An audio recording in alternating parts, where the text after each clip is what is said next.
can't quite believe we're meeting out here. We've gotten used to walking over to Silver Moon Hall whenever we go see you. Well, you're still welcome to go there whenever you want to see me. It's just, now that it's all over, I've decided to make some changes. Try and fit in with the Frost Moon Scions, like Llama suggested. The older generation are still timid around me. They don't dare get too close, and they bow their heads when I walk by. But things are much better with the children. I see more curiosity in their eyes. Hopefully, by the time the next Moon Prayer Night comes around, I can enjoy the festival with them as myself, without having to pretend that I'm only dressed up as the Moon Goddess. You'll do fine, Columbina. Paimon's sure they'll realize you're super nice once they get to know you better. You really think so? When we first met, you thought I was a little up in the clouds. We were just starting out then, come on! So Llama told you, huh? I'm only teasing.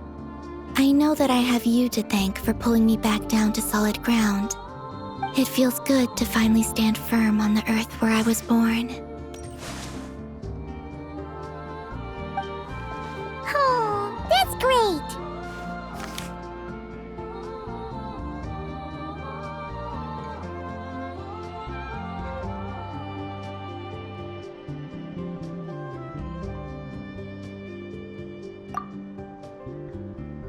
Thank you. I'll make sure not to lose it this time. Well then, are you ready? Ether, what happened to our spaceship back then? Why did you leave?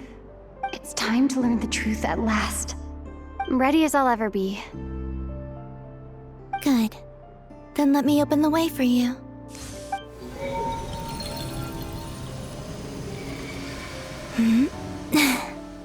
Where does this lead? To our shared destination. Huh? Do you remember me telling you about my missing prologue back when we just met? I said that my story began on the moon. But while I was inside the moon's reflection, I realized that my prologue was really hidden in the future. I just had yet to discover it at that point.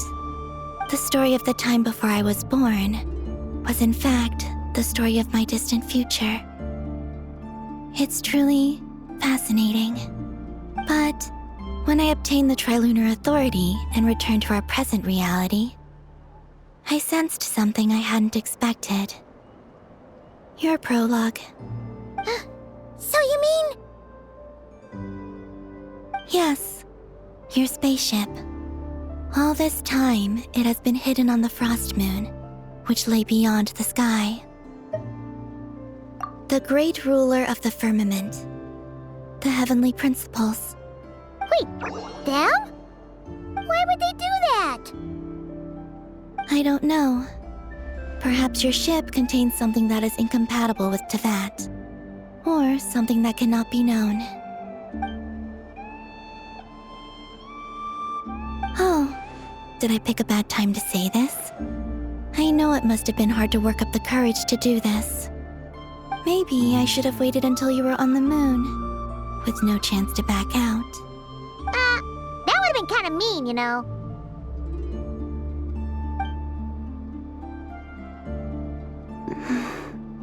Take me there.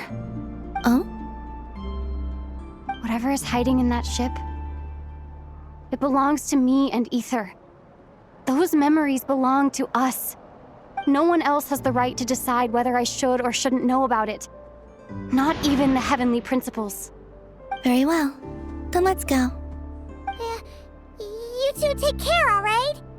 And don't forget to come back soon! Rest assured, Paimon. We will.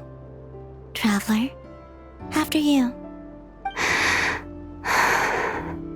Thinking about the story that we'll find hidden on the moon? Yes. And hoping that it has a happy ending. Stories like that don't exist, you know? You don't believe in happy endings? I don't believe in endings.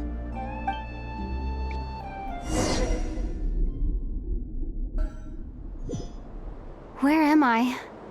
This is the pathway I built between Tevat and the Frost Moon. The moon is very far away from us, so it could be a long journey.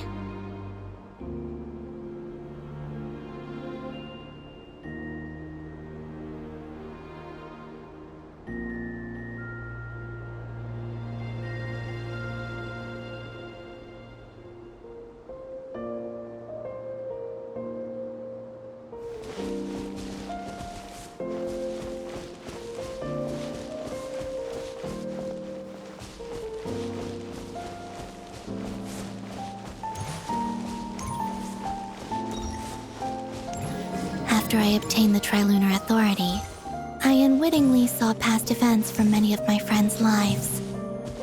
One was Lauma. She was so young when they chose her to be the Moon Chanter. From then on, the Frost Moon Scions looked to her to bring messages from their goddess. But, for better or worse, I had left Hisi Island before she was ever born. It was not until much, much later that she met me. I think it's for the best. Because of the way things turned out, you had the opportunity to become friends. You're right. In that sense, I think we were both very lucky.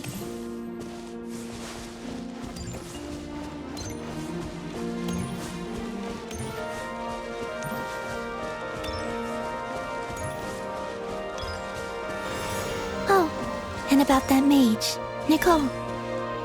I only recently learned that she has lived in Tevat since the time of the Three Moon Sisters.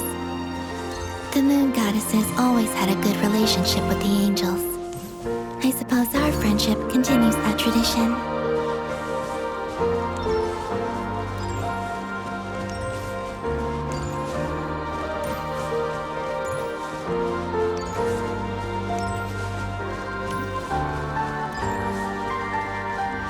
And then there's Sandrone. I never knew that much about her, beyond the fact that she was created by someone called the Lord Artificer. She, too, suffered for a long time before joining the Fatui.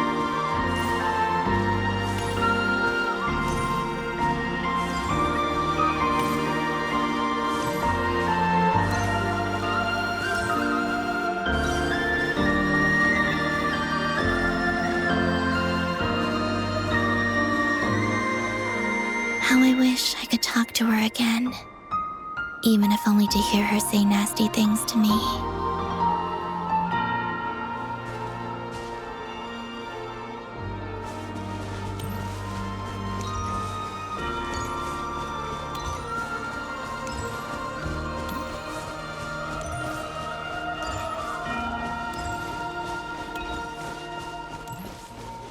Also, I saw your sibling's story. I'm afraid I didn't see much. It seems that he rarely came to the surface, where the moonlight shines. But I did notice that back when you first set out on your journey, he would often appear nearby, gazing at you from afar with a guilty look in his eyes. Ether. Let us speak no more of the past. I probably shouldn't reveal so much about my friends. It's not my place. Let the moonlight carry us forth. We are very close now.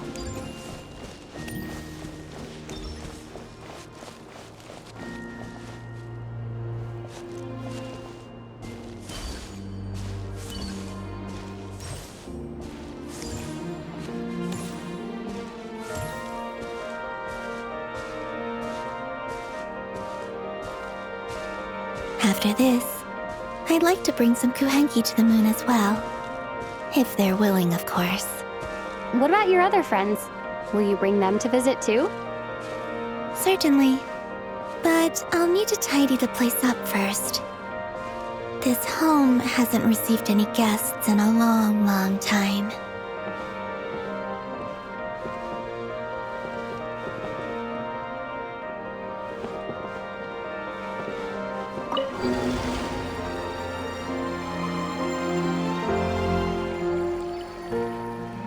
remember writing something similar with you on Moon Prayer Night.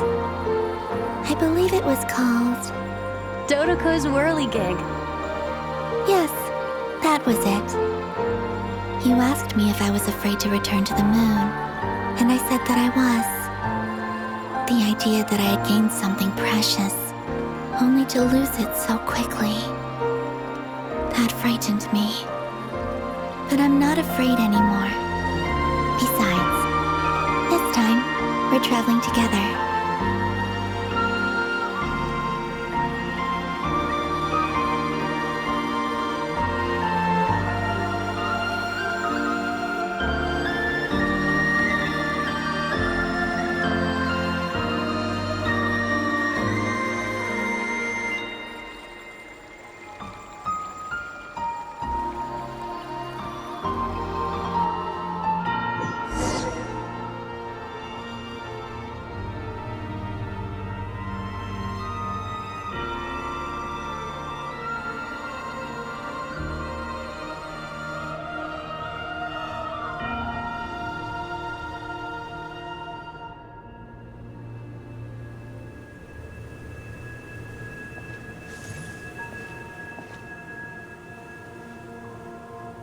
We're here.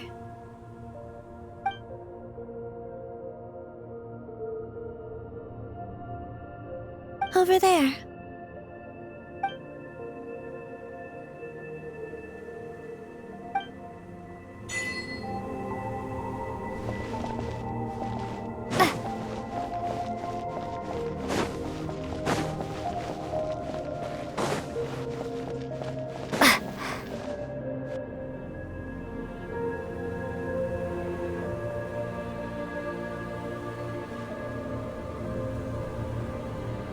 Our spaceship. It's huge. I suppose that the moon is the only place one could hide it. It'll be all right. Huh? The way you feel in this moment, I went through it too, on Moon Prayer Night. The door was right in front of me, but I struggled to find the courage to step through.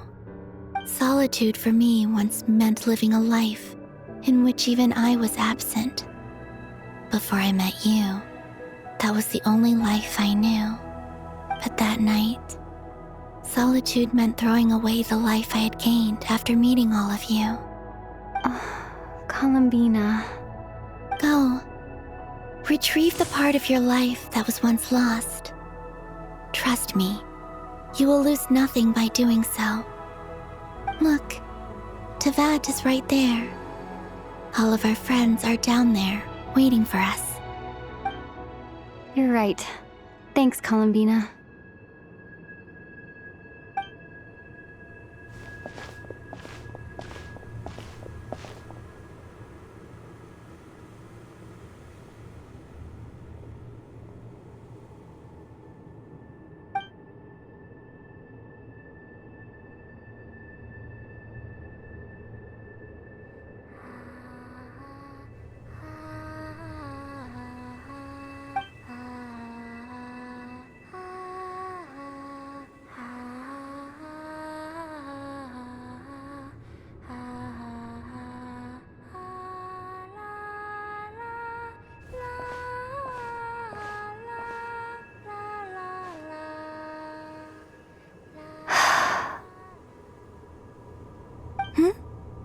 Finished? Yeah. Why did you take your eye mask off? Well, since my return, I've decided to take more opportunities to see the world with my own eyes. Besides, I've always wondered how Teyvat looks from the moon. And what do you think? It's beautiful. I could spend a whole day here just gazing at it. What about you? What do you think of the truth you found?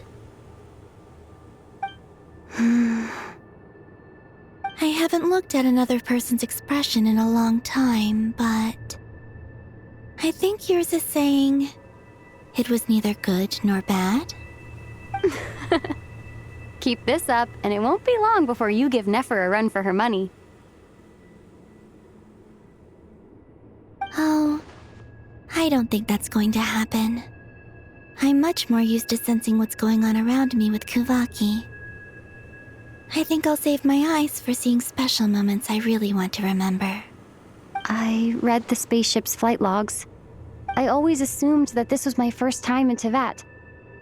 I thought that Ether and I must have been hibernating in space for centuries on end. But the logs show that our spaceship flew over the skies of Tevat once before. A long, long time ago. Flew over? So you didn't land? No. The ship barely came to a stop before flying on again. After that, it continued traveling through space for a long time. Some of the data is corrupted, but I suspect that it kept flying for thousands of years. It was only after that that the ship made a forced landing in Nodcry. When Ether found me, he came from outside the ship. Could this mean that he left the ship long before I did? Maybe even during our first pass over Tevat? Are you alright? Yes. I can feel that the truth is coming together, one small piece at a time. I remember Ether telling me that when he first arrived in Conria, he could not recall the past. So this might be something that even he doesn't know. Here, I made some space for you. Your mind must be racing, and this seems like the perfect place to relax and clear your head. Oh, wait, there's one more thing. What is it? Wait here a moment.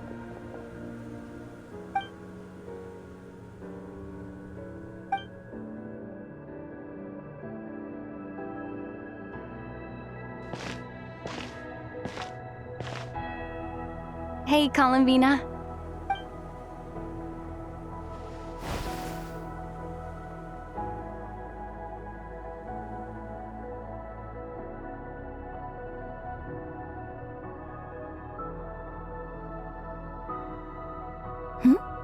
Is that a new outfit? An old one, technically. It's been in a cabinet inside the ship this whole time. It's a matching pair with Ether's. He always liked this set more. Huh. I don't think there's a huge difference. Really? Yes, it's still the same you. You're the same person, no matter what clothes you wear. Only Columbina would make an observation like that. Traveler, do you consider Tevat your home? Home is wherever Ether is. But then, after all the time I've spent here and everything I've been through, yes, I'd say it's my home. Would you change your answer if Tevat changed appearance? I mean, if the truth about Tevat turned out to be different than what you thought. I don't know. But I don't think so. The truth is not what matters most to me about Tevat.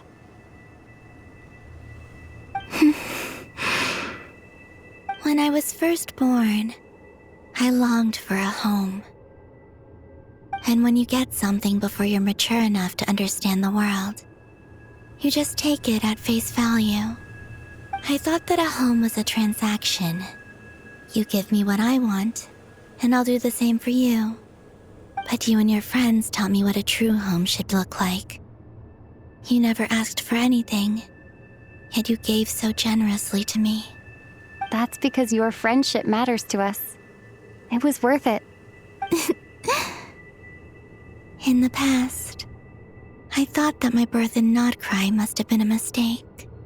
But after journeying to the distant past where the story began, I realized that it was I who chose Nodcry to be my future home.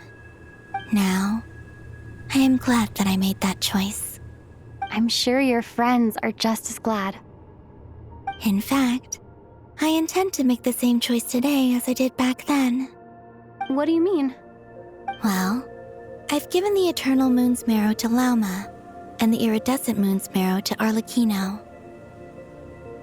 And now, I shall return my Kuvaki to Nodcry again, that it may continue to protect my chosen home. Wait, but what about your body? Oh, are you worried that I'll disappear again? I won't. Not this time.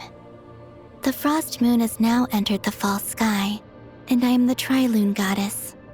I am only returning to Nodcry the part of me that it needs. I am giving what I can, because my home is worth it. Oh, and I have something for you, too. For me? Yes. Come closer.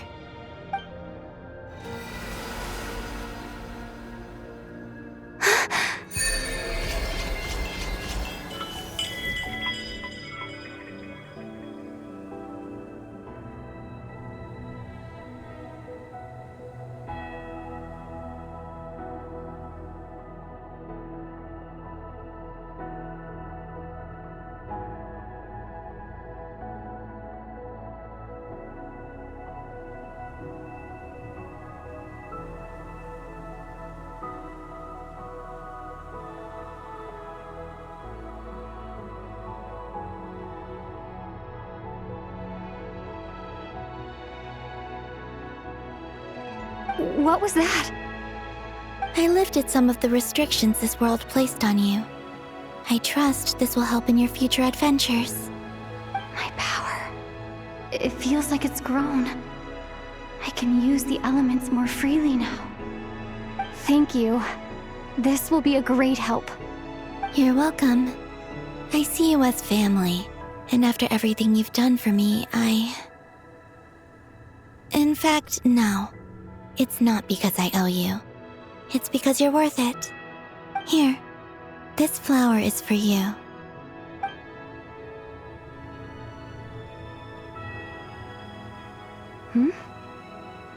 Isn't this a moon prayer blossom? Yes. Don't worry. You will never see these flowers lose their color again. I'm finally discovering the joy of giving. How I wish I'd learned this sooner. Hey, better late than never. What are you thinking about now? Why don't you take a guess? You get 1 shot. I don't think I'll get it in one guess. But I'm sure it's a happy thought. That's kind of a sneaky answer. I can't say you got it wrong. Down into that, the moon seems so far away. I felt it might always lie beyond my reach.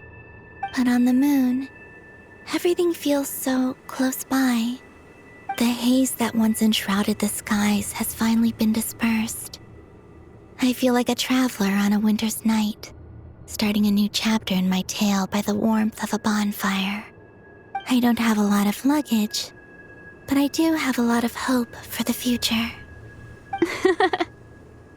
Well, what's next? Next, to start with, I want to stay here just a little longer. After that, let's return home and continue our journey.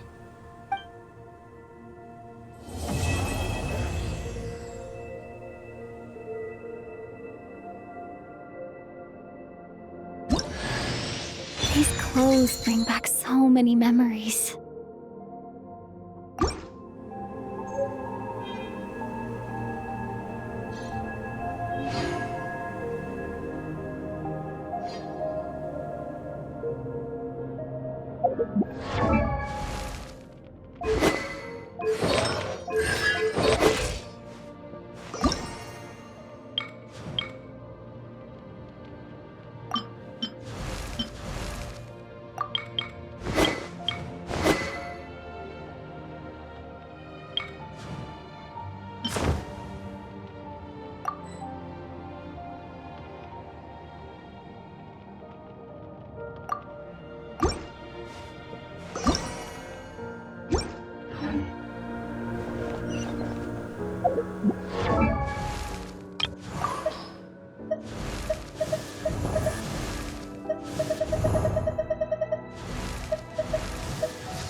The journey goes on, for you and for me. Like I said, this is not the end. I don't believe there has to be an ending. Oh, is that your next destination? Most people would probably tell you to pack some warm clothes. But I experience things differently than most people, so I can't know how cold it is. In fact, it is home to quite a wondrous heat source. I think they call it Kreshnik's torch. Every city in Snezhnaya is built around one of those. I sensed the energy it gave off as I was passing by on a railway train. It felt grand and distant. I also recommend the Korolievsky troupe in Snezhnograd. They give performances quite regularly, and entry was free for harbingers. I liked them a lot. Ice cold and sharp. Crystal clear in some ways, yet profoundly unfathomable in others. Like the thick layer of ice on top of a frozen lake. That's just the impression that Tsaritsa gives me. I was never able to glimpse what truly lies beneath that icy exterior. In fact, I don't think the people of Snezhnaya even know what kind of power their god wields. Maybe that's because the Tsaritsa herself has never acknowledged, nor accepted that power. There's Regrator, the Rooster, and the Jester. Between them, they control a lot of what happens in Snezhnaya, but I can never wrap my head around how exactly power is split between them. I just know they are each responsible for many specific domains. I noticed that the Rooster and Regrator often appear to get along on the surface, while working against each other in secret, and theirs is not a friendly rivalry. But I wasn't particularly interested, so I tended to keep my distance. Now that I think about it, the term Mistelton often seemed to come up in connection with Project Stuja. Once things settle down in Notcry, I'd like to explore the world beyond Snezhnaya. You've told me so many stories about the other places you've been to, and all the friends you've made there. I'm curious to visit those nations and see them for myself. It would also help me learn more about the journey that has made you into the person you are today.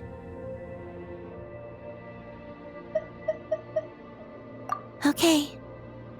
As you continue on your journey, don't forget to gaze up at the moon once in a while. It is, after all, no longer an illusion. It shall cast down its true moonlight, connecting us in truth.